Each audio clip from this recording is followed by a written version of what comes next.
apapun itu gitu ya, ketika nanti menjadi satu konten kreator saya akan ngomong di slide ini sampai ke belakang adalah insight buat teman-teman gitu ya, insight buat teman-teman untuk berpikir bahwa dari ide kreatif jadi konten strategis. Nah, artinya bentar lagi ya, slide-nya belum keluar.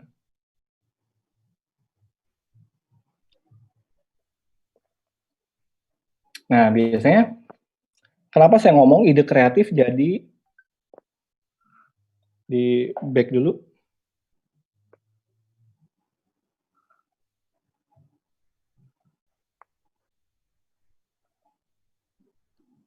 Oke, dari ide kreatif jadi konten strategis. Nah, teman-teman biasanya terkungkung dengan kata out of the box. Out of the box, tapi ada teman-teman akhirnya sibuk memikirkan kreatif tapi tidak strategis idenya.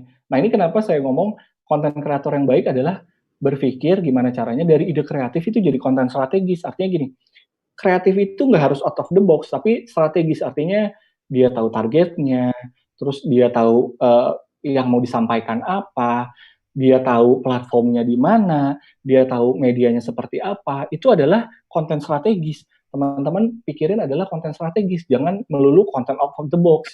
Kalau teman-teman berpikir out of the box, melulu konten gitu, harus beda, harus beda. Yang ada nanti teman-teman akan habis waktu untuk di brainstorming gitu. Tapi kita berpikir cepat ada. Gimana caranya ini ide kita jadi konten strategis gitu. Next ya. Karena konten itu adalah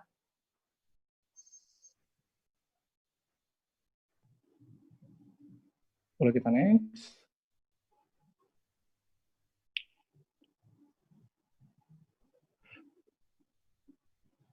Nah, konten itu kan informasi yang tersedia melalui media atau produk elektronik. Itu bahasa KBBI-nya ya. Jadi konten ini sekarang seksi banget. Apa-apa konten gitu. Yang ngomongin TikTok konten, IG konten, YouTube konten, semua konten. Tapi konten itu sebenarnya informasi yang tersedia melalui media atau produk elektronik. Itu simpelnya. Tapi konten ini sekarang seksi dan berkembang. Semua aspek harus ada kontennya. Apapun, dikit-dikit kayak bercandaan sedikit, konten, konten, konten gitu ya. Ini seksi banget. Kayaknya seru kalau kita bahas next berikutnya adalah konten. Ya, next.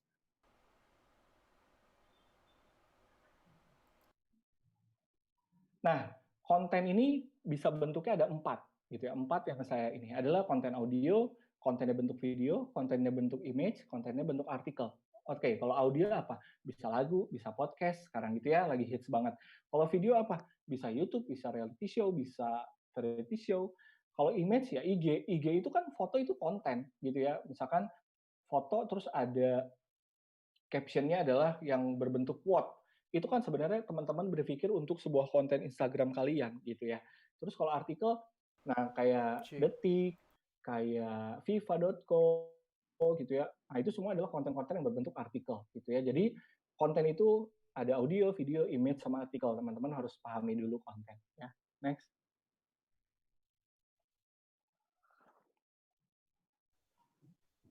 Nah, tapi di balik konten-konten itu ada raja-raja yang bermain di Indonesia gitu ya, raja-raja yang sebenarnya sudah menjadi raja-raja konten yang sangat relate dengan teman-teman di sini, gitu. Kalau publisher, mereka-mereka ini, Tribun, Viva, News itu bentuk kontennya adalah artikel. Kalau konten platform sosial media itu ada YouTube, Instagram, Twitter, TikTok, ini adalah konten platform gitu ya, di mana sekarang menjadi raja-rajanya salah satu konten platform. Terus ada OTT. Nah, OTT ini adalah kayak Netflix, Viu. Teman-teman pasti banyak banget di sini yang langganan Netflix atau Viu yang suka Korea. Nah, ini adalah raja-rajanya. Terus instant messaging. Nah, WhatsApp sama Line itu jadi konten nggak sih sekarang? Konten, karena teman-teman bisa tahu sebuah video yang viral itu sebenarnya disebarkannya dari WhatsApp grup keluarga gitu ya kan, itu adalah satu konten. Jadi teman-teman tahu tiba-tiba, wih si ini gosip gini-gini dari mana itu? Dari WhatsApp grup. Nah itu kan konten. Kalau lain ada Line Today, yang dimana di situ Line Today itu ada berita, ada video dan lain-lain.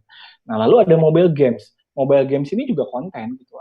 Terakhir adalah e-commerce. Jadi semua itu digerakkannya sama si Google search engine-nya gitu ya untuk mencari raja-raja yang menguasai digital di era sekarang ini gitu. Jadi teman-teman terserah mau pilih mana nih, karena ini semuanya adalah empat-empatnya akan ada poinnya, itu connection, eksistensi, update, sama practical. Nah ini yang nanti teman-teman akan temui gitu ya. Kalau mau bikin konten adalah di luar dari TV, di tempat-tempat ini semua gitu. Mau konten jualan, konten games, konten messaging, atau konten bikin tayangan di Netflix dan lain-lain. Next.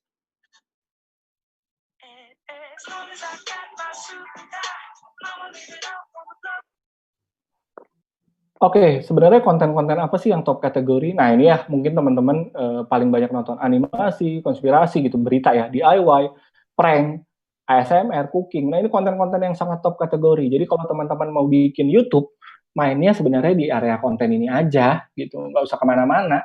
Tinggal ATM. Kalau teman-teman tahu ATM tuh amati, tiru, modifikasi gitu ya. Jadi misalkan mau main sorry, nggak konspirasi kali ya. Kita kalau ngomongin broadcast, kita main prank. Pranknya mau seperti apa gitu. Mau cookingnya gimana twistnya gitu. Tapi sebenarnya top kategori konten adalah sebenarnya ini doang. Next.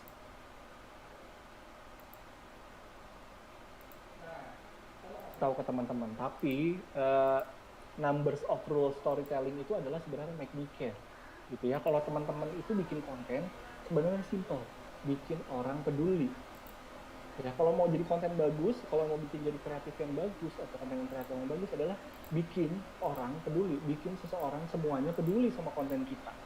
Contoh, KKI bukan boneka itu ya, KKI bukan boneka. Dia kan jadi trending nomor 1 waktu itu ya, lama kan sampai 25 tahun. Tahu nggak poinnya apa? Saya bilang make me care. Nah, karena orang peduli sama KKI, terserah pedulinya mau negatif atau positif. Tapi konten yang benar adalah make me care. Bikin konten itu adalah bikin orang peduli. Orang peduli buat nonton, orang peduli buat sharing, orang peduli buat nge-like, orang peduli buat komen. Nah, konten itu simpel. Bikinnya adalah bikin orang peduli. Gitu. Nah, contoh Tinder. Nah, Tinder ini teman-teman, ini simpel aja. Kalau di Tinder tuh teman-teman naruh foto pasti yang cantik, yang ganteng kan. Gak mungkin pasang yang jelek. Karena apa? Dia cuma punya waktu sedikit untuk orang kalau teman-teman main Tinder ya di sini. Jadi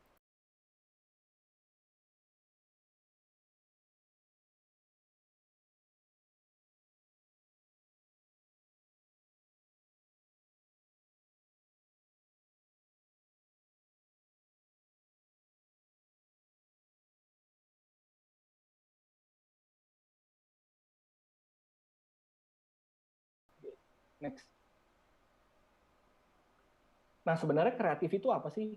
The art to find alternative solution gitu ya. Sebenarnya ini adalah kita mencari, kreatif itu adalah kita mencari alternatif solusi gitu. Contoh ya.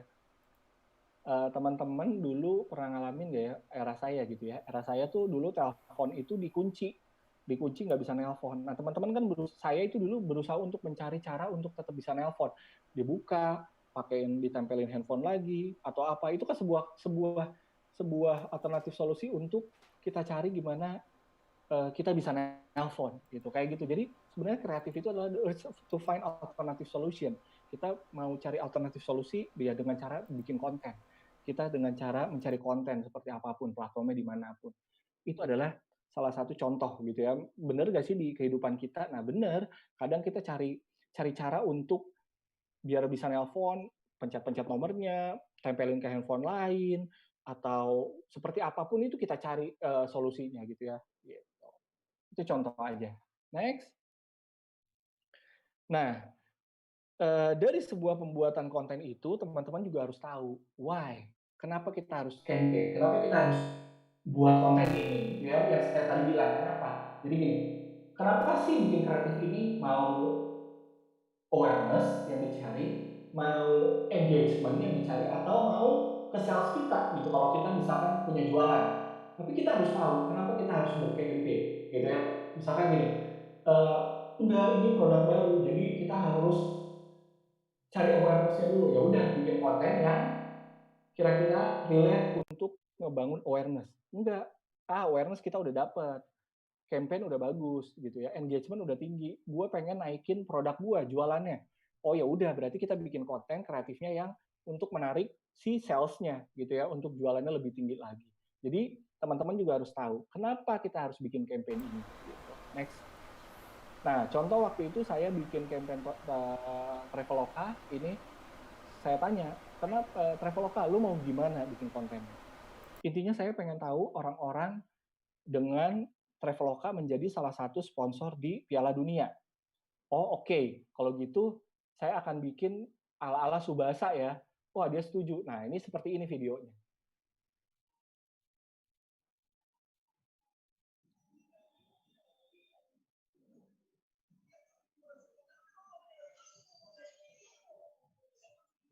Merasakan tendangan maut Teko pulang pergi ke arah gawang. Apakah yang akan terjadi?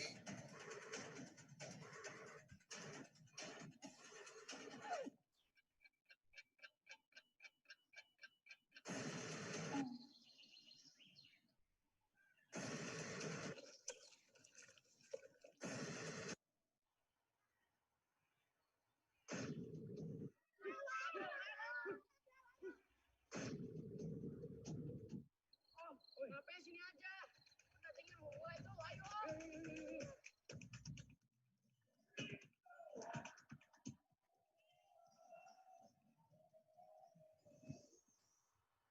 Nah ini kayak saya contoh ikut buat Traveloka. Jadi Traveloka waktu itu pengen ngebriefnya ke saya adalah brief dari kliennya. Saya pengen semua orang aware sama Traveloka bahwa menjadi sponsor utama dari Piala Dunia. Oh ya udah, saya bikin adalah yang relate biar orang-orang nonton lucu adalah bikin kayak Subasa gitu yang nendang bola tapi nggak nyampe-nyampe, bisa ngobrol dulu, bisa curhat dulu dan lain-lain gitu ya. Ini saya bikin ke orang beneran. Setelah itu akhirnya di belakangnya adalah kita lihat bahwa Traveloka adalah nonton bola aja di sana. Udah mulai bolanya. Nah, ini yang disampaikan bahwa ketika saya buat campaign, saya tahu briefnya klien seperti apa dan keluarnya adalah seperti ini konten gitu. Next, selain why, kita juga harus tahu siapa, ya siapa targetnya. Yang tadi saya bilang di atas, kita mau targetin apa, mau targetin ke siapa kontennya, gitu ya. Nanti saya akan kasih study case, mungkin teman-teman ada yang bisa jawab nggak? Next dulu. Nah, di digital ini targetnya gampang banget. Nih, customer di digital ini gampang banget loh. Teman-teman itu luas. Kalau di TV itu luas banget targetnya. Tapi kalau digital tuh gampang banget. Misalkan teman-teman bikin konten motor. Sebenarnya targetnya adalah pengen interest buat orang-orang yang suka motor, gitu ya. Kayak misalkan teman-teman mau bikin beauty beauty apa beauty tutorial. Sebenarnya target yang teman-teman pengen tuju adalah cewek-cewek yang seneng banget sama makeup tutorial.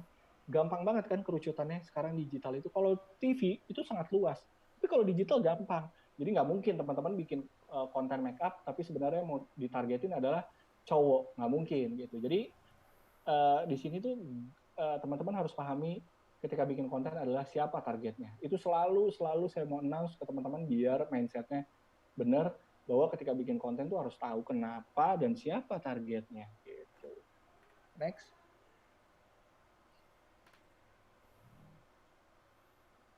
Nah, coba ya saya kasih lihat video ini. Teman-teman paham nggak ini apa? Next. Boleh di play? Dia merah.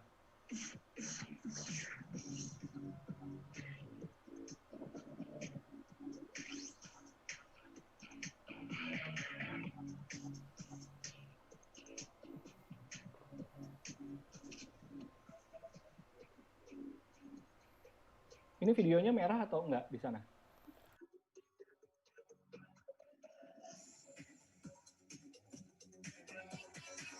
Merah Pak, nggak ada gambarnya. Oh, nggak ada gambar ya? Sayang banget. Gambarnya nggak keluar. Merah ya? Nah, oke, ini gambaran aja. Jadi Sasa, ini adalah iklannya Sasa. Sasa yang dimana dia mau campaign targetnya adalah ke anak muda sekarang. Biasa Sasa di tukang bakso, di pasar, di warung.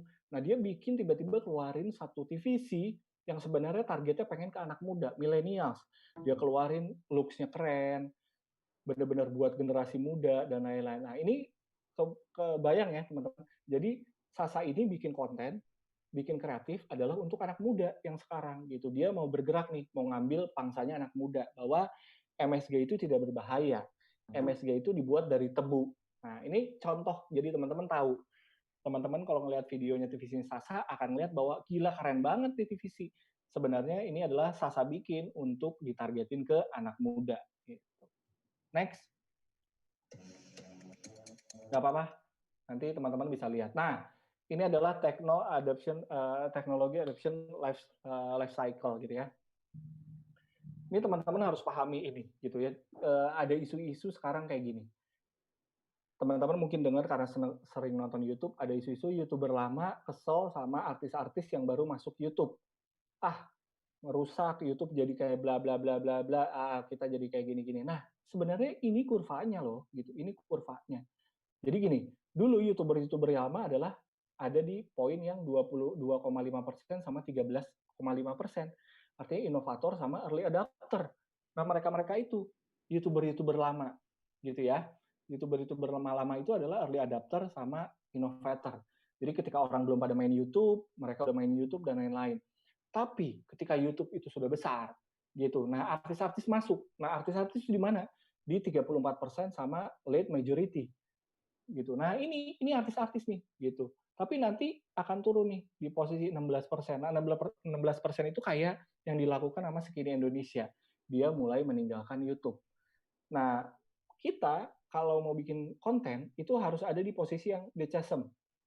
Nah, decasm ini adalah kurang lebih 18%. Nah, kalau kita punya konten di area decasm, ini otomatis kita akan bentar lagi masuk ke early majority sama late majority gitu ya. Jadi akan banyak orang yang akan nonton, akan banyak orang yang akan mengkonsumsi, akan banyak orang yang akan memakai gitu adalah di chasm. Nah, tapi kalau inovator sama early adapter itu adalah orang yang pertama menggunakan platform itu, misalkan YouTube gitu. Jadi di early market. Nah, mainstream market adalah artis-artis yang udah mulai masuk. Nah, kita kalau punya suatu konten, kita masuknya adalah mendingan di early majority atau si late majority gitu. Karena apa? Industrinya berkembang, terus jualannya juga bagus, teman-teman juga tahu, penontonnya udah cukup banyak gitu. Jadi nggak bisa disalahkan bahwa artis masuk YouTube, YouTube jadi rusak. Bukan, tapi ya karena YouTube itu berkembang, industrinya itu berkembang. Jadi dulu mungkin cuma inovator yang pakai, early adapter yang pakai, tapi sekarang semua udah pakai YouTube gitu. Jadi pahami, karena semua sebenarnya akan seperti ini industri. Gitu. Next. Contoh, ini adalah TikTok gitu ya. Nih, teman-teman juga kalau punya konten atau punya brand gitu, teman-teman harus tahu ketika orang needs itu apa sih di TikTok? Needs itu ya kayak cuman ya tahu ada TikTok, tapi gue belum coba deh gitu. Consideration itu artinya kayak gimana? Ke TikTok ya tahu ada TikTok, tapi gue udah download, tapi gue belum mainin. Nah itu posisi teman-teman ketika nanti bikin konten, misalkan gini, salah satu dari teman-teman yang mendengarkan webinar ini, teman-teman ada yang bikin konten, misalkan gini, tahu nggak konten si ini? Iya tahu sih, tahu, tapi dia belum nonton, belum apa. Nah, terus kalau di consideration, tahu nggak sama konten teman ini? Oh iya, gue sering nonton sih, tapi ya jarang-jarang gitu. Cooperation. Nah, orang tuh udah mulai mengkooperasi. Konten ini tuh hampir sama loh sama konten dia, konten A, konten B, konten C gitu. Purchase, misalkan teman-teman purchase adalah ketika di konten teman-teman ada jualan atau apa, dia udah mulai membeli. Nah, sampai akhirnya teman-teman punya loyalty penonton gitu. Artinya ini kayak TikTok ya, kayak TikTok. Jadi ada orang yang needs, dia tahu doang TikTok. Ada yang orang consideration udah download TikTok tapi dia belum mainin. Jadi cuma pengen tahu doang. Terus komparasi, artinya udah mulai komparasi, karena ternyata seruan TikTok ya daripada Instagram. Nah, itu tuh mulai orang-orang mulai mengkomparasi. Jadi kita tahu nih positioning brand kita tuh di mana. Jadi kayak tadi kan why, who, what gitu. What itu adalah kita tahu brand positioning kita tuh di mana. Jadi apakah orang baru needs doang sama brand kita? Apakah orang udah mulai komparasi nih sama konten kita gitu. Kayak gitu sih. Ini adalah yang harus teman-teman pahami gitu ya. Next. Nah, creativity is afraid gitu ya. Jadi kreatif itu nggak ada yang bakat kok gitu. Jadi kreatif itu bisa dipelajari. Jadi teman-teman sangat bisa dipelajari. Siapa tahu slide saya itu bisa jadi insight teman-teman untuk mempelajari suatu kreatif gitu. Jadi nggak ada yang terlahir tiba-tiba jadi seorang kreatif gitu. Tiba-tiba dokter ngomong ini orang kreatif banget. Nggak ada kok gitu. Jadi kita kreatif itu saya adalah sarjana hukum yang tidak bermain di industri kreatif. Tapi ketika saya masuk ke Trans TV, saya mempelajari industrinya, akhirnya saya jadi orang kreatif. Jadi siapapun bisa jadi orang kreatif. Gitu. Next. Nah, ini saya kasih lagi rules lagi. Ya, rules of thumb untuk teman-teman bikin kreatif konten, gitu ya. Pertama adalah single-minded preposition, gitu. Artinya gini, teman-teman kalau bikin konten, tempatkan teman-teman jadi penonton juga, gitu ya. Jangan teman-teman jadi content maker doang, tapi teman-teman harus nempatin jadi penonton. Kira-kira kita ketawa nggak? Kira-kira ini menyinggung nggak? Kira-kira ini diterima nggak?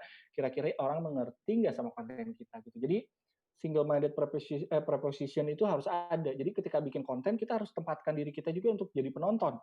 Jangan kita bikin konten, tapi ya maunya bikin konten doang. Tapi nggak mau tahu rasanya jadi penonton konten kita sendiri. Itu harus ada single-mindednya. Gitu ya. Nomor 2 adalah be relatable. Gitu ya. Cik. Sesuatu konten yang dibikin relate, itu akan cepat tersampaikannya ke penonton. Contoh, apa ya? Contoh yang lagi relate banget itu misalkan gini, kayak tadi contoh-contoh yang sebenarnya relate, saya bikin PPAP Andre Taulany itu lagi naik, relate banget ya sama kita gitu, atau enggak ada youtuber bikin kayak ya contoh lah Andovi sama Skinny Indonesia gitu ya, kemarin dia ngomong bahwa artis-artis masuk YouTube jadi nggak ada yang suka gini, YouTube jadi berantakan dan lain-lain. Itu kan relate. Ada orang-orang yang sama perasaannya, merasakan bahwa artis-artis masuk YouTube, akhirnya kita sebagai konten kreator yang kecil, nggak punya ruang, nggak punya tempat untuk bisa berkembang. Nah, tiba-tiba jadi penontonnya tinggi tuh si Skinny Indonesia, merasa semua satu rasa dengan mereka gitu. Ini relate, contoh konten relate gitu ya. Appeal to emosi gitu ya. Jadi setiap konten itu harus menyampaikan emosi. Jadi mau emosinya negatif, positif atau apa, tapi rules of thumb itu semua konten itu harus appeal to emotion gitu. Emotion itu ketika kita nonton bisa ketawa, ketika kita nonton bisa menangis, ketika kita nonton bisa iya benar juga ya gitu. Itu tuh harus dipunyai sama sebuah konten. Lalu tell a story. Nah, konten yang biasa berstory itu biasanya sangat digemari sama orang gitu. Artinya nggak jelas gitu karena mulai masuk ke dalam kontennya karena ada story-nya ya. Oh iya bener ya ternyata begini. Seru juga ya ceritanya gitu. Ini 4 ini bisa dibawa sama teman-teman. Next. Nih, saya kasih contoh, saya mengerjakan Taulany TV, ini adalah appeal to emosi orang untuk ketawa nonton konten saya. Boleh next, tinggal dikit lagi slide-nya kok.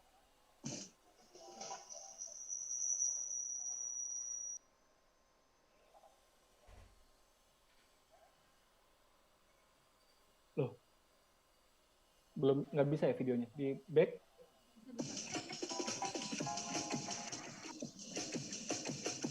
Ya, mau konsultasi dong. Silakan duduk.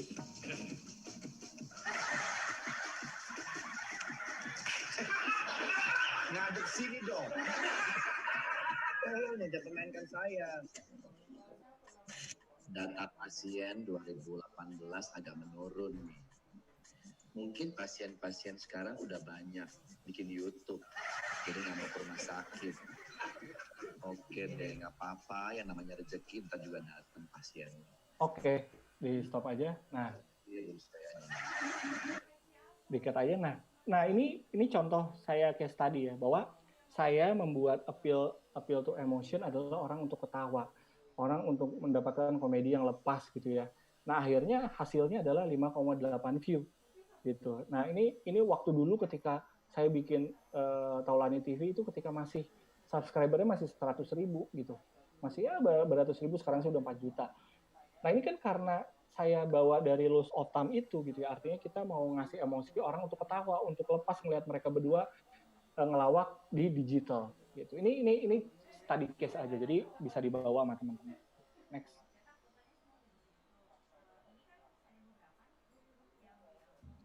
Nah terus understand people dan teknologi gitu ya. Jadi sebenarnya bikin konten kreatif itu kita harus mengerti orang gitu ya, dan teknologi. Jadi jangan mikirin dulu teknisnya seperti apa juga ya, tapi kita harus mengerti penonton kita harus mengerti orang. Nah nanti outputnya terserah, mau bikin web series kah, mau bikin komedi kah, mau bikin misalkan prank apapun, tapi kita mengerti orang gitu dan teknologi. Jadi ini yang harus dipunya sama teman-teman ketika nanti menjadi content creator.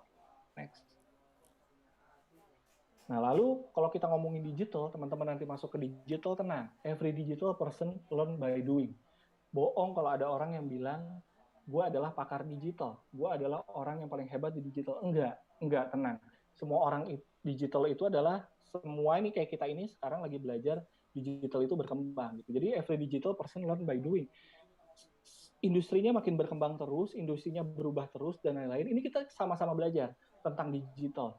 Jadi nggak ada yang bilang ini pakar digital, gue udah paling hebat di digital, gue senior di digital. No, gitu. Kita semua sama-sama belajar tentang perkembangannya digital. Ini makin berkembang terus digital. Jadi teman-teman nggak usah takut, nggak usah panik. Broadcast dan digital itu jadi satu relatable yang sangat kuat gitu. Artinya bikin konten ketika teman-teman tahu dunia broadcast, digital adalah sebenarnya sebuah platform doang gitu. Platformnya di digital, tapi bukan jadi teman-teman tuh ngomong bahwa digital itu adalah gue orang digital. Enggak, tapi digital itu platform gitu. Kayak misalkan ada Netflix, itu kan ibaratnya kayak platform doang orang untuk naruh video. YouTube itu kan platform doang orang untuk nonton konten-kontennya sendiri. Jadi digital itu every digital person learn by doing. Next. Nah, kalau saya bilang adalah orang brand yang sukses secara masif gitu ya, bikin kreatif, lalu dia bisa berkolaborasi adalah si Versace dan Lego. Kalau teman-teman tahu lagu Versace on the Floor-nya Bruno Mars ini kan, Versace itu brand kan, ya kan, itu brand gitu. Tanpa disadari teman-teman nyanyiin lagu ini dan nonton sampai 257, dan ini jadi judul. Tanpa disadari brand Versace itu masuk di dalam lagunya si Bruno Mars yang hits.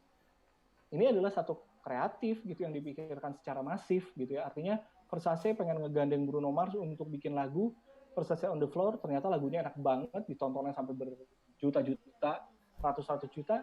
Ini artinya masif gitu, kreatif yang sangat powerful. Lalu Lego.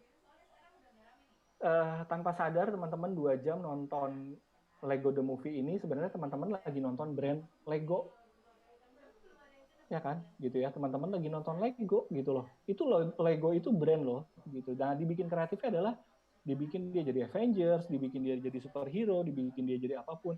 Tanpa sadar teman-teman sudah masuk ke dalam satu campaign dari kreatif brand, yaitu kreatif brandnya Lego. Lego dibikin movie. Pulang-pulang anaknya kita gitu, kalau kita bawa anak minta tuh pasti dibeliin Lego gitu. Artinya ini ide-ide yang dipikirkan cukup masif sama orang-orang untuk membuat satu kreatif yang nantinya ada sisi komersilnya. Adalah seperti ini. Ini contoh 2 ya. Kalau di Indonesia contohnya apa sih? Next. Nah ini bukan video, saya screen capture doang. Mungkin teman-teman juga tahu ya, iklan ini cukup viral kemarin. Ini kan satu kreatif atau yang dibikin sama orang buat Head and Shoulder. Jadi dibikin Joe Taslim seolah orang nggak bisa ngomong Head and Shoulder, diulang-ulang, tapi tanpa sadar itu brand Head and Shoulder itu diulang-ulang dan diomongin. Yang kita tangkap sama orang tangkap, dan lucu ya ini si Joe Taslim nggak bisa nggak bisa ngomong Head and Shoulder. Ya, karena ini adalah satu konten kreatif yang dipikirkan sama kreatif agency untuk bikin satu kreatif yang se-epic ini. Gitu. Ini contoh di Indonesia. Nah, kesimpulannya nih teman-teman, jika ingin mulai terjun ke industri konten, adalah pahami sebagai berikut ya. Tentukan jenis konten yang akan Anda buat. Gitu ya. Ini dari tadi di atas saya sudah jelaskan dulu, tentukan draft dulu kontennya seperti apa. Lalu pahami market dari konten tersebut. Artinya targetnya, tahu targetnya kemana. Yang 3 adalah produksi konten sesuai benefit. Jadi jangan bikin konten muluk-muluk, pengen mahal, maksudnya duitnya dikit tapi pengen bikin konten yang gila-gilaan, nggak masuk juga ya. Intinya produksi konten itu sesuai benefit yang ada aja gitu, benefit yang didapat, benefit yang kita keluarkan gitu ya, intinya gitu. Lalu jangan takut untuk berkarya karena industri konten itu sangat dinamis. Nah teman-teman yang di broadcast ini jangan takut bahwa gue udah nggak mau lagi disebut broadcaster. Enggak kok, broadcaster itu sangat dinamis gitu, konten itu sangat dinamis. Jadi ketika nanti masuk ke sebuah industri TV itu juga nanti akan berkembang gitu, artinya akan bergerak ke arah digital mungkin, bergerak ke arah yang lain-lain gitu ya. Artinya yang sudah disiapkan strateginya oleh TV masing-masing TV. Jadi konten itu sangat dinamis kok. Next. Thank you and stay healthy karena kita masih new normal. Itu deh.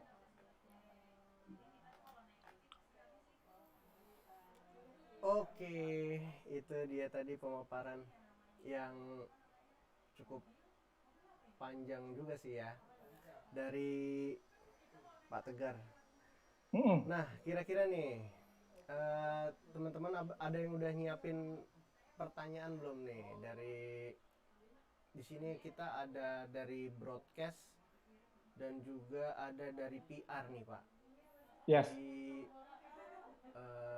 kita gabungin semuanya karena materi kita cukup menarik tentang konten, karena konten ini bukan hanya sekedar di konten Instagram aja gitu ya.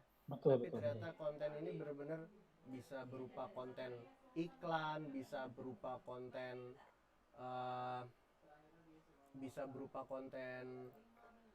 apa tadi namanya, program audio. Ya bisa audio, bisa audio, iklan, bisa artikel juga gitu dan lain-lain, banyak sih. Jadi konten ini sangat luas sekali dan bisa diterapkan di semua kebutuhan kita nantinya. Dan kalau kita lihat gitu ya, tadi kita dengar tadi kan kita harus kreatif. Tapi kreatif itu juga ternyata belum cukup, karena kita juga harus paham teknikalnya juga. Gitu kan? Banget. Teknikal juga harus paham, dan terakhir kita juga harus paham jualannya. Ya, jadi sangat beruntun gitu ya. Pertama kreatif harus wajib, terus abis gitu kita harus paham tekniknya gimana, dan kita harus jualannya. Nah itu yang sangat dong, karena ya itu yang saya sampaikan, karena biar teman-teman mindsetnya adalah bukan jadi orang kreatif aja, tapi harus berpikir bahwa jadi orang kreatif yang sebenarnya dari karya itu bisa menjadikan sesuatu yang bermanfaat gitu, artinya bisa bentuk uang, bisa apapun itulah gitu. Jadi harus ada sisi komersilnya dari teman-teman. Gitu. Betul. Jadi ini udah level tingkat tinggi nih. Jadi kreatif yang menghasilkan gitu kan ya akhirnya. Iya betul. Jadi kreatif yang menghasilkan. Oke, dari peserta webinar kali ini silakan kalau ada yang mau ditanyakan boleh acungkan tangan, boleh diketik, boleh apapun itu ya. Yes. Silakan, boleh raise hand, boleh diketik di chat. Nah ya, bisa juga nanti kita tampilkan, jadi langsung tampil wajahnya. Oke, untuk penanya pertama nih dari Diah Aromauliani. Silakan Diah, boleh ya ini dia. Halo Mbak Diah. Halo Pak Tegar, saya mau tanya gimana kalau seseorang itu punya kreativitas, punya ide, tapi kekreativitasan itu terhalang sama modal. Kayak misalnya tadi dijelasin kalau kreatif nggak cukup, tapi kita harus paham toolsnya, kita harus paham tekniknya gitu. Kayak misalnya toolsnya kayak tadi yang disebutin, kalau misalnya gelap berarti butuh cahaya gitu kan, berarti butuh tools baru kayak misalnya lampu lah atau apa. Lalu kalau misalnya gambarnya jelek berarti kan butuh perangkat yang dirasa itu bisa menghasilkan gambar yang bagus. Nah, gimana kalau kehalang oleh situ? Sedangkan ide kreatif itu tetap ada dan menggebu-gebu, tapi kehalang sama itu saya bilang tadi modal. Mohon arahannya. Terima kasih. Jadi ini lagi pas banget. Oke. Nah, yang tadi kalau pertanyaannya seperti ini, yang tadi saya bilang bahwa proses brainstorming itu yang nanti akan menghasilkan kesimpulan gitu ya. Kesimpulan artinya gini. Kalau teman-teman misalkan gini, ya kan kita nggak punya lampu, nggak punya apa, loh kan matahari kan sebenarnya sumber cahaya yang paling bagus, gitu. Artinya dengan proses brainstorming itu ya udah kita bikinnya adalah outdoor kontennya, brainstorming. Kita belum punya lampu nih, kayaknya kita harus outdoor. Oke, itu outdoor. Terus kita nggak punya kamera, loh pakai handphone juga bagus asal cahayanya bagus, gitu ya. Jadi sebenarnya ketika kita punya kesulitan pasti ada solusi. Jadi kayak misalkan gini, kita takut hujan, bikin konten di sana, kita nggak punya tenda, mahal, bayar lagi. Ya udah berarti kita indoor. gitu ya. Kalau kita kita nggak mau indoor terlalu gelap ya kita outdoor gitu. Jadi artinya kalau ngomong kita kan nggak mungkin nggak ada siang kan, pasti ada siang. Jadi kalaupun belum punya lampu, saya mengarahkannya waktu dulu adalah ya udah kita bikinnya adalah harus siang. Karena apa? Matahari adalah sumber cahaya yang paling bagus buat kita gitu. Lampu itu adalah membantu ketika konten kita di dalam studio, terus ketika di dalam rumah tapi itu cahayanya sangat redup gitu. Tapi kita banyak proses brainstorming itu yang dilakukan, Mbak. Jadi cari cara, namanya ketika orang kreatif adalah kita cari cara untuk nge-twist biar esensi dari konten yang kita mau buat itu tersampaikan. Jadi artinya gini, jangan dulu memikirkan teknis yang terlalu detail banget gitu ya. Maksudnya kita nanti akan capek. Yang tadi saya bilang, ide kreatif itu adalah jangan out of the box dulu, tapi ide yang strategis. Misalkan gini, kita nggak bisa dalam rumah nggak punya lampu, strategisnya gimana?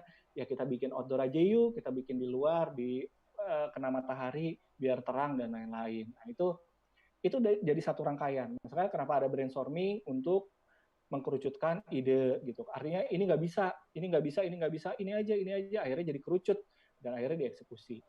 Terus yang tadi saya bilang ide strategis itu adalah ide yang kita tahu ketika eksekusi itu semuanya mungkin. Jadi bukan out of the box doang, tapi mungkin. Jadi kalau nggak punya lampu, mungkinnya adalah kita di luar rumah. Seperti itu sih Mbak. Jadi banyak kok. Makanya coba berpikir untuk di luar dari satu kepala. Kalau kita cuman satu kepala doang, kita akan pusing sendiri kan. Aduh nggak bisa nih nggak punya lampu gimana ya. Tapi kalau ada dua kepala, kenapa nggak di luar aja? Itu kan brainstorming gitu. Contoh ya, sudah menjawab? Oke, sudah sangat clear, jelas. Terima kasih. Iya. Iya, terima kasih dia atas pertanyaannya. Kemudian ini ada pertanyaan kembali buat Pak Tegar dari Hasan. Ya. Hasan ini gimana Hasan mau ditampilkan nggak nih wajahnya? Ya. Ini pertanyaannya gini, selamat siang Pak Tegar, tolong bisa dijelaskan kembali mengenai be relatable pada rule of thumb. Ini mungkin ada Hasan ya, boleh ngomong langsung aja, silakan. Ya, Assalamualaikum, selamat siang Pak Tegar. Selamat siang. Ya Pak Tegar, ini saya tadi agak menarik tentang rule of thumb ini ya. Iya. Kemudian tadi ada single minded, proper, be relatable, kemudian ada appeal to emotion dan juga tell a story. Saya masih agak kurang jelas ini yang be relatable ini kira-kira apa ya? Kalau jelasin terima kasih.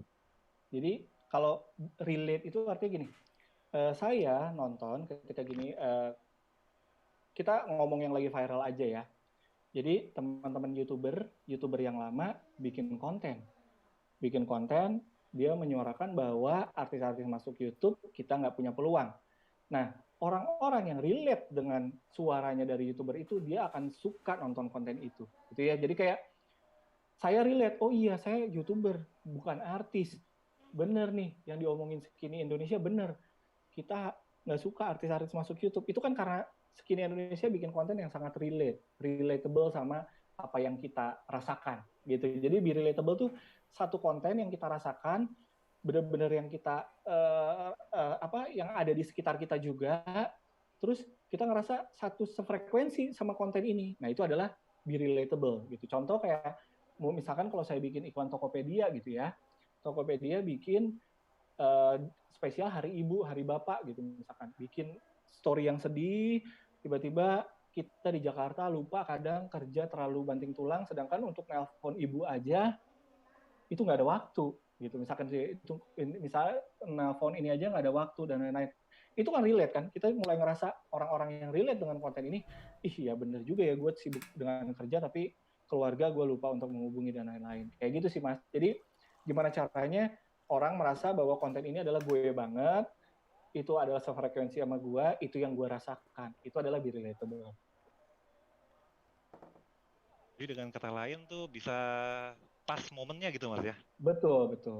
Oke, terima kasih Pak Tegar. Siap. Terima kasih Hasan atas pertanyaannya. Silakan buat yang mau bertanya lagi. Sebelum ada yang bertanya lagi, saya boleh bertanya juga nih, Pak. Oh boleh dong.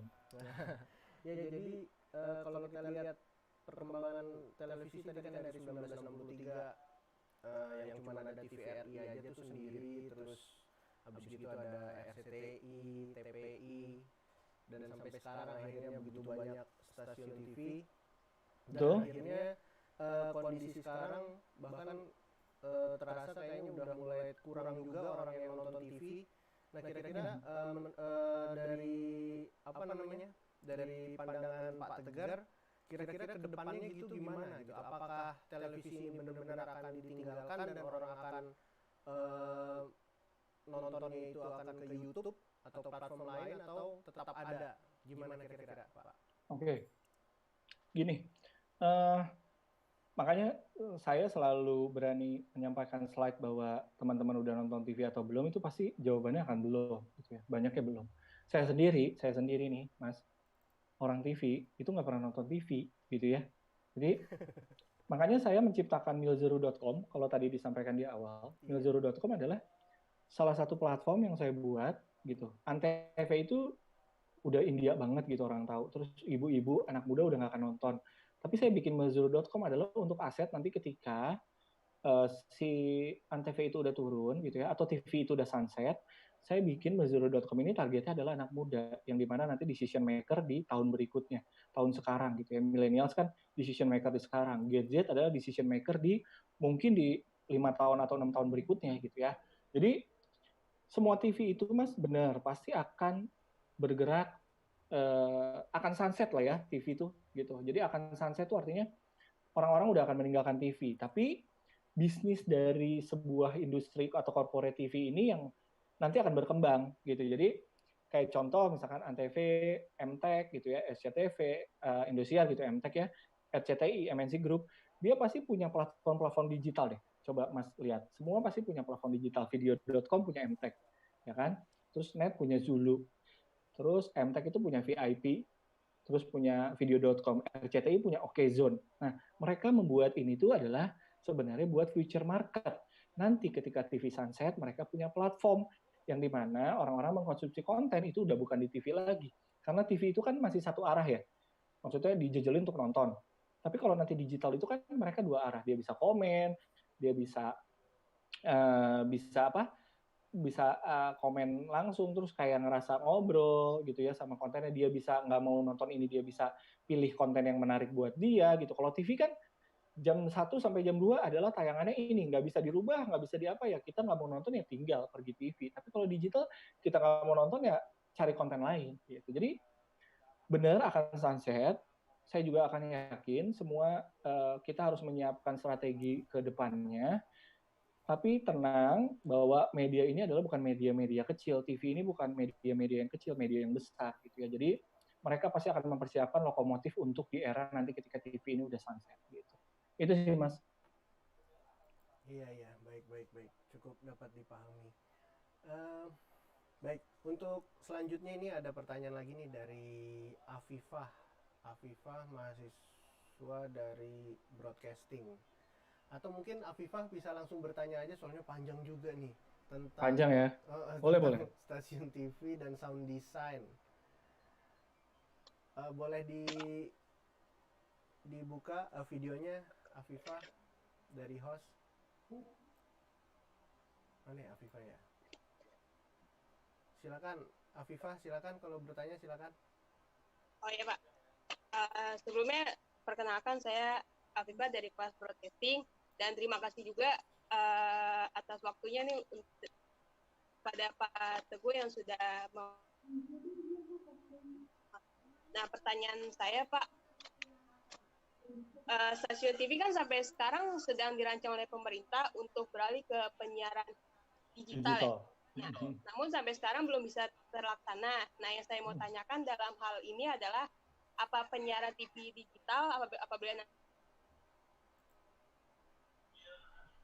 terima dengan baik dan mendapatkan feedback, dan apabila nanti stasiun TV digital sudah bisa terrealisasikan nantinya, apa itu nanti bisa diterima oleh halayak dan bisa memberikan feedback yang lebih besar lagi dibanding penyiaran televisi yang sebelumnya.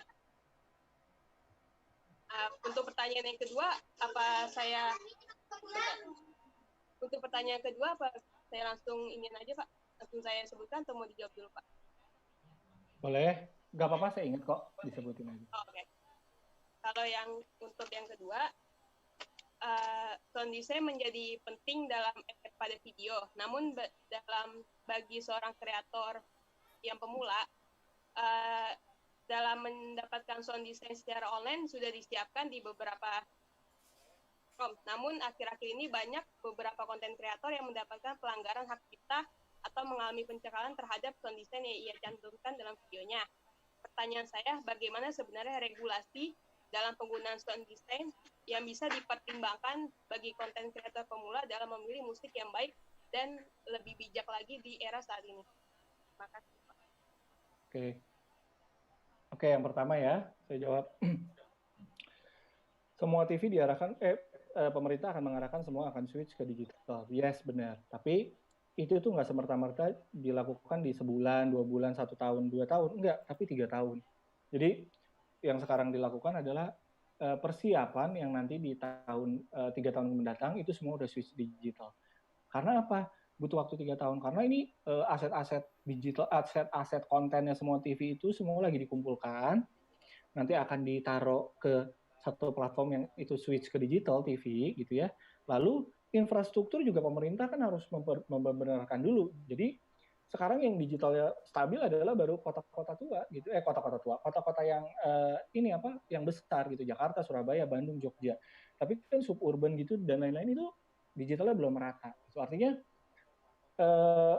proses perubahan dari TV terestrial ke digital itu makan waktunya cukup bertahun-tahun gitu. Jadi makanya saya bilang sambil menyiapkan nanti akan switch ke digital, TV berlomba-lomba untuk menyiapkan aset-asetnya saat ketika nanti akan berubah ke digital. Tapi saya nyatakan benar, kenapa lama, dan nanti akan diterimanya jelas ketika infrastruktur itu udah benar gitu ya, udah bagus sama pemerintah, jadi digital semua merata, stabil gitu, kayak Singapura, kayak Jepang dan lain-lain. Kita kan sama Singapura sama Jepang itu masih jauh banget internetnya gitu ya. Ya jelas pasti kalau sekarang harus switch digital sih yakin pasti akan terpuruk gitu ya. Artinya orang nggak bisa menikmati konten, digital kita masih belang bentong gitu ya koneksinya. Tapi kalau nanti infrastruktur udah bagus, semua merata, switch digitalnya juga smooth gitu ya dari pemerintah dan lain-lain, semua TV udah switch digital, itu keterimanya hampir sama seperti terestrial sekarang gitu sih. Lalu yang kedua adalah sound design. Oke, benar gitu. Jadi kenapa sekarang tuh makin ketat atas copyright gitu, sound design ya. Jadi teman-teman bikin kena copyright, teman-teman bikin kena copyright. Ya, saya mewajarkan copyright. Jadi karena pertama teman-teman punya karya itu pasti kan nggak mau dipakai sama orang lain ya gitu. Jadi punya karya itu adalah hak cipta dari teman-teman. Punya karya itu juga nggak mau dipakai free sama orang-orang. Artinya sekarang semua label, semua lagu yang sebenarnya dipakai sama teman-teman di platform digital, terutama YouTube, itu pasti akan kena copyright. Dan kalau kena copyright itu tidak bisa diuangkan konten kalian, nggak bisa dimonetize, kena pelanggaran dan lain-lain. Ya sangat wajar, karena semua orang nggak ada yang mau kontennya dipakai sama siapapun dengan free. Artinya karena ada biaya produksi, biaya loyalty, hak cipta, dan lain-lain itu dihitung semua. Diakumulasi, jadi namanya hak cipta, copyright gitu ya. Itu diklaim ID-nya sama pemilik konten. Nah, gimana sekarang solusinya buat orang-orang yang sebenarnya baru bikin dan sound design yang baik gimana? Nah, platform seperti YouTube, walaupun dia sangat ketat banget terhadap copyright, tapi kan dia menyiapkan sound library yang sebenarnya bisa free dipakai sama teman-teman.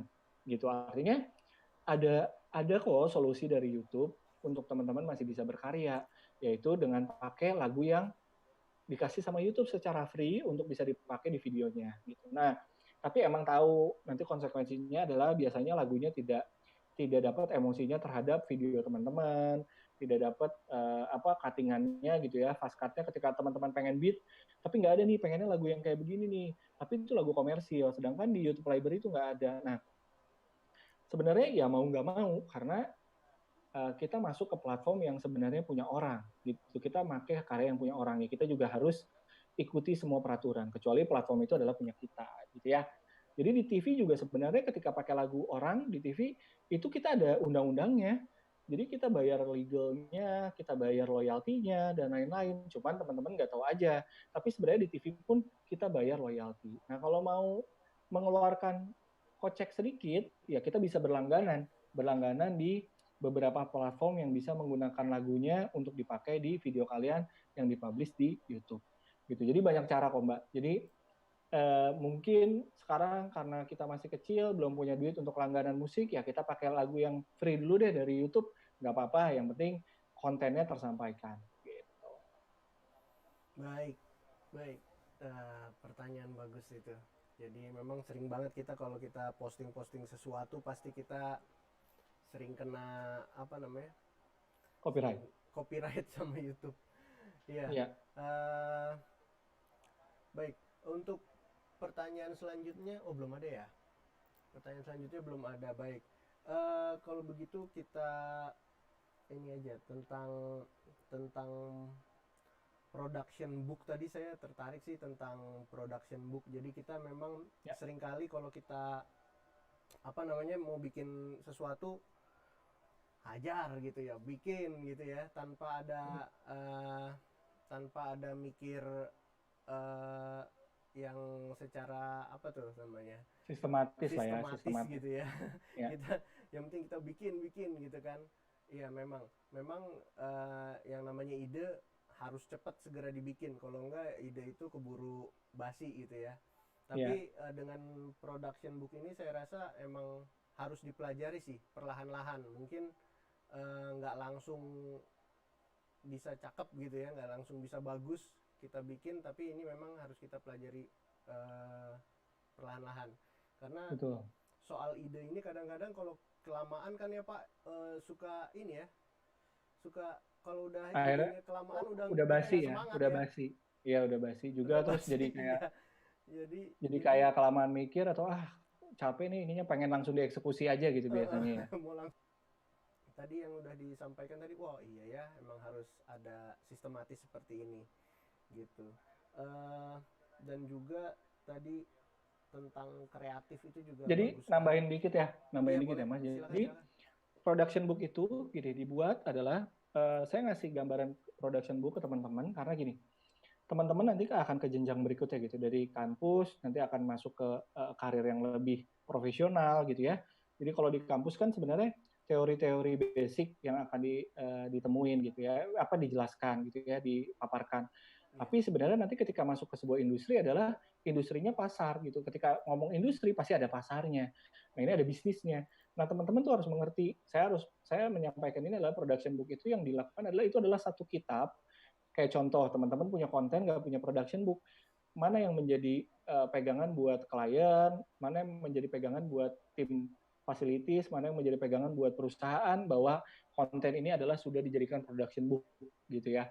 Ketika production book itu sudah dibuat, artinya ini sudah disahkan, ini bisa dijadikan legal, ini bisa dijadikan haki. Jadi nama program disahkan, terus ketika mau dibeli program itu kita punya production booknya, Bible-nya gitu ya. Jadi ketika nanti teman-teman masuk ke era yang lebih profesional, kayaknya juga harus bekerja secara profesional gitu. Karena production book itu juga nanti akan menjadi satu kitab yang diberikan kepada klien, yang diberikan kepada legal, yang diberikan kepada teman-teman kita gitu ya, untuk melihat bahwa nih gue punya program kayak gini gitu. Jadi kayak kalau sekarang mungkin cuma di Word doang nulis kucuk atau PPT singkat simpel doang, enggak, tapi kita bikin production book itu dari hulu ke hilir. Artinya kita tahu mau bikinnya seperti apa gitu. Iya. Menarik sih nih production book ini, harus kita coba.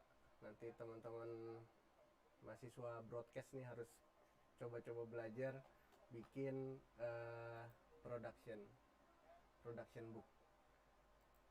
Ya, ada lagi yang mau pertanyaan? Karena menurut jadwal nih kita sampai jam berapa ini? Jam 3 ya. Mungkin ini terakhir aja ya kali ya. Pertanyaan terakhir ya. Kalau ada yang mau bertanya silakan dari mahasiswa Mercu Buana. Kalau belum ada mungkin kita akan saya akan bantu untuk trigger buat kalian bertanya nih ya. Jadi soal kreativitas tadi sangat sangat ini sekali ya, sangat penting tadi tuh. Kreativitas juga harus strategis, itu tuh yang bagus tadi menurut saya. Menurut saya sangat garis bawahin itu sekali. Jadi kreativitas, tapi kita juga harus paham strategisnya. Iya gitu. Iya, Percuma out of the box tapi nggak strategis, nggak bisa betul. ditonton, nggak bisa dikonsumsi, nggak bisa dieksekusi gitu. Kayak gitu. Strategis tuh kita tahu semuanya dari hulu ke hilir, artinya kita bisa mengeksekusinya, kita punya targetnya, kita punya penontonnya, kita tahu benefit yang didapat, kita tahu ini layak untuk ditonton, bisa membuat orang peduli gitu sih. Iya, itu penting banget tuh. Jadi strategis gitu. Jangan cuman ngandelin kreativitas out of the box, tapi ternyata tujuannya apa, nggak tahu targetnya Benar. apa. Ya, Kadang anak-anak Gen Z itu mungkin teman-teman di sini mendengar harus dijelaskan bahwa bahwa doktrinnya bahwa kreatif itu harus gila. Enggak juga. Kreatif itu yang penting strategis. Artinya kita tahu kita mengerti people gitu ya. Dan teknologi mau pakai apa aja terserah, tapi kita mengerti orang gitu. iya, itu penting banget. Belum ada pertanyaan lagi nih sayangnya nih. Semoga akhirnya terbuka insight-nya ya buat teman-teman semua yang nanti bisa memulai di industri konten ini. Apapun itu, bisa di TV, bisa di startup, bisa di YouTube mungkin gitu ya, bisa jadi punya PH sendiri, apapun. Amin. Ya, di sini juga ada nih banyak sih nih di mahasiswa Mercu Buana yang udah mulai meniti jalannya Karir. buat jadi YouTuber dan lain-lain. Mantap. Nggak apa-apa buat belajar, karena menurut saya di YouTube itu kan dulunya kan broadcast yourself ya. Broadcast yourself artinya kita tahu apa yang mau dibuat, coba keluarkan ide kita, create apa yang kita mau, nggak apa-apa. Nanti sambil dilihat, nggak ada yang nonton, berarti artinya kita harus lihat data, harus bikin seperti apa. Itu nanti ngerubah mindset kita kok. Jadi harus mencoba buat juga. Iya, betul.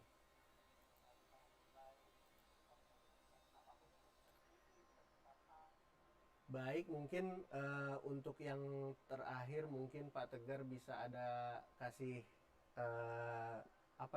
suatu motivasi ya. Oke. Kalau pertanyaan, jawaban udah biasa. Yang kita butuhkan nih motivasi nih. Wah, dari pakarnya konten. Oke, silakan Pak Tegar.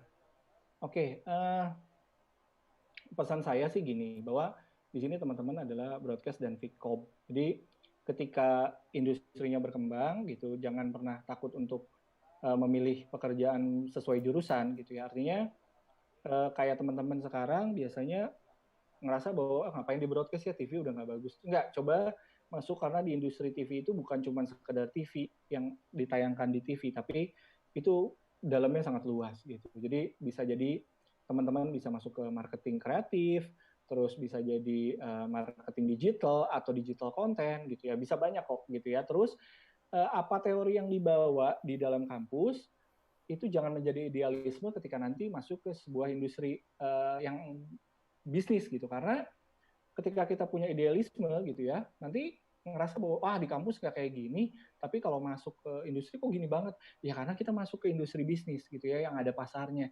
TV itu jualan gitu, jadi lepasin idealisme tapi bawa semua ilmu-ilmu yang ada di kampus gitu. Dan jangan takut untuk mulai berkarya. Tadi pesan saya yang terakhir bahwa konten itu sekarang dinamis gitu. Jadi terus pelajarin karena digital juga berkembang. Itu aja sih, Mas. Baik.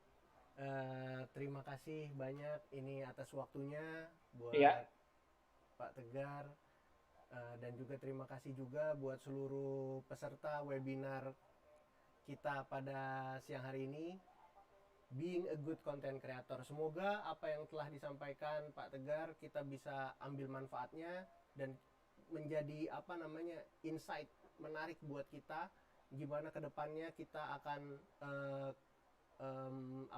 kita akan bekerja nanti setelah lulus dari Mercubuana, gimana kita akan mungkin nanti akan menjadi konten kreator, mungkin akan berbisnis di bidang ini, di bidang terkait ilmu komunikasi ini. Mudah-mudahan ini menjadi menjadi sebagai ilmu buat kita ke depan. Ya, semoga Amin. Semua yang udah disampaikan hari ini semuanya bermanfaat. Ya, dan juga Amin. buat Pak Tegar Bangun, semoga sehat selalu. Semoga Amin, terima kasih, sukses terus. Amin. Lancar semuanya, bisnisnya semuanya, dan buat kita semua. Baik, dan tadi pesannya, motivasinya, jangan pernah takut ya untuk kita maju terus, walaupun kondisi seperti ini. Jangan pernah takut, kita maju terus karena pasti akan ada jalannya.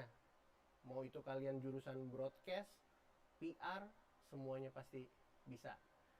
Baik, itu aja. Terima kasih Pak Tegar Bangun dan seluruh peserta webinar kali ini. Terima kasih juga untuk Universitas Mercubuana, terutama dari Fakultas Ilmu Komunikasi dengan Sekprodi Ibu Tridiah Cahyawati. Baik, terima kasih semuanya. Mari sama-sama kita berikan tepuk tangan dulu untuk Pak Tegar. Ya, di-unmute dulu dong, biar seru. Oke, baik.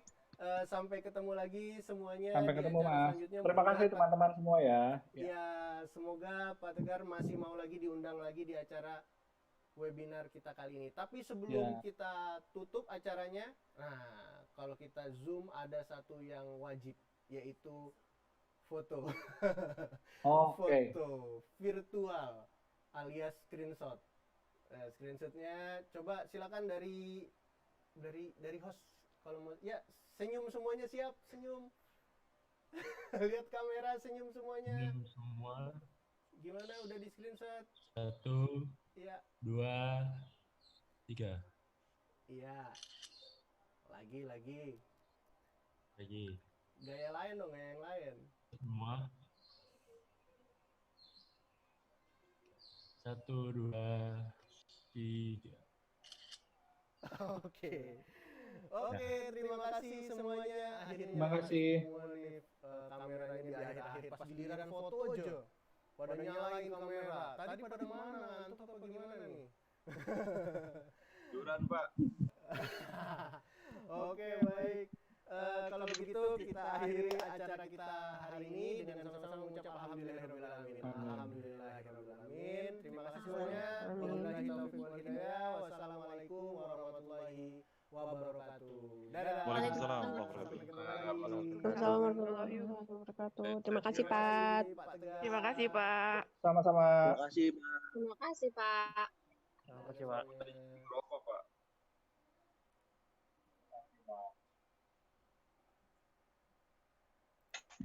Makasih, Pak. Mbak, bukan 53, Pak. Mbak, ada yang belum diperi-peri. Pak, ini ada absen buat sertifnya nggak, Pak? Apa? Putri baru datang. Ada absennya nggak, Pak? Absen ada sama Putri. Apa sih? Oh, berarti absennya tinggal ke Putri aja, Pak? Iya. Ya udah ya, Pak. Makasih ya, Pak. Pak, itu siapa, Pak? Itu waktu foto ya. Putri tadi di mana waktu foto, Putri? Pak, saya harus masukin anggaran hari ini terakhir, baru kasih tahu tadi pagi, Pak. Aduh. Stres. Tapi tadi gimana Pak? Yan. Iya, gimana, Bu? Tadi bagaimana Sofan jalannya sidang? Saya nggak binar. Tadi bagus pertanyaannya, bagus dari Afifah, tadi dari Hasan, sama dari Dia. Ada 3 pertanyaan. Saya nih Yugi, Bayu, nggak nanya. Pak, ini ada sound system penting dalam video, namun sebagai konten pemula mendapatkan sound design secara online yang sudah. Ini siapa sih pertanyaannya? Pertanyaan siapa? Pertanyaan dari Afifah. Luka itu Pertanyaan ada 3 tadi dari Afifa, dari Hasan, sama satu lagi siapa, Cak? Ini satu lagi. Dia. Ya dia yang pertama. Iya. Dan yang paling banyak pertanyaan dari moderator, Bu. kurang. Lagian pesertanya nggak nanya, jadi moderator ada yang nanya deh. Kurang, moderator nanyanya banyak ya. Maksudnya Oke, Pak. mancing-mancing, nggak ada yang kepancing. Pak Yayan lucu deh. Pak Yayan di situ di cross tuh itunya, mute suaranya, mute. Ini kan kok suaranya keluar ya? Oh, enggak, saya ada 2 akun, Bu. Oh, ada 2 akun. Makanya. Oke, Iya. makanya masih bingung. Oke, Pak Yayan, terima kasih ya atas bantuannya. Terima kasih, Bu Tri. Terima kasih semuanya. Jangan bosan untuk bantu lagi. Tuh, Cak mau ngomong apa, Cak? Oh, Bayu. Ada Bayu. Lo gitu. Kok ada dia di mana tuh? Oke. Makasih Pak, Bu. Oke. Usi, kamu udah siap maju sidang? Usi, Ya, Bu. siap Ya, ya? Bu. Kenapa, Bu? Siap maju sidang? Siap, Bu. Insya Allah Agustus kan, Bu? Iya, Agustus. Iya, Bu. Ya, oke, siapkan dengan baik. Siap, Bu. Oke, Lagi semua di prepare, siap? Bu. Saya juga siap, Bu.